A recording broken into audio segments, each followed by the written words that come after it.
Hey, this is EmmaaVuu, one of the staff here at Pikadex, and today's video is just going to be a short one on how to use the GTS system.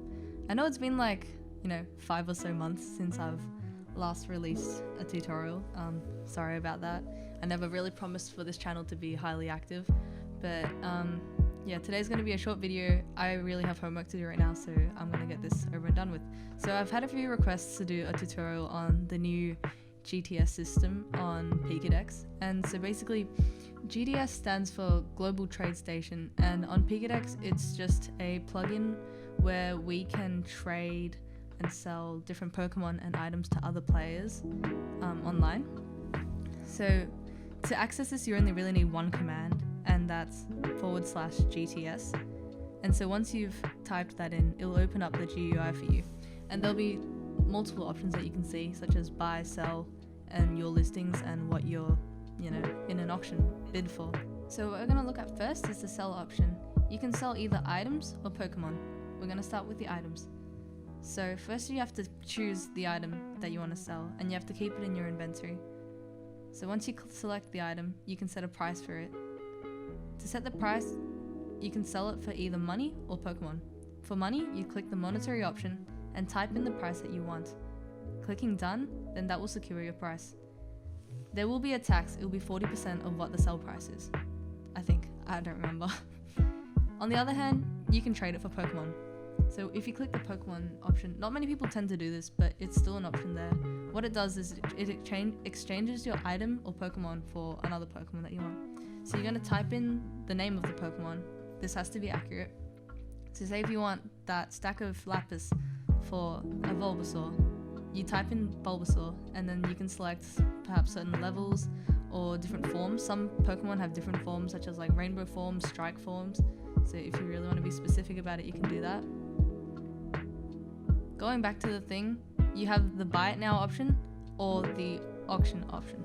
So basically what it does is, if it's buy it now, it means someone will pay for your thing and you'll receive the money straight away with a set price. But if you set it to auction, it means that people will fight over your item if it's in high demand, and then whoever has the highest price will, win the item. You can also change the listing time. So the longer it is up there, once you select how long it is, the more money it will cost. But that means there's a greater chance for people to actually see your thing.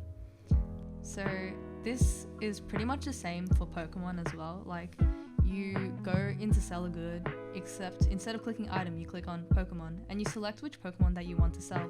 So for example, if I wanted to sell my Xerneas, you'd also set a price for either money or another Pokemon, and then you type in your price or choose what Pokemon that you want, confirm the price, change it to buy it now or auction if you want. You can also change how long it's up there for. Pretty much the same thing, except you're selecting a Pokemon. So it's very straightforward.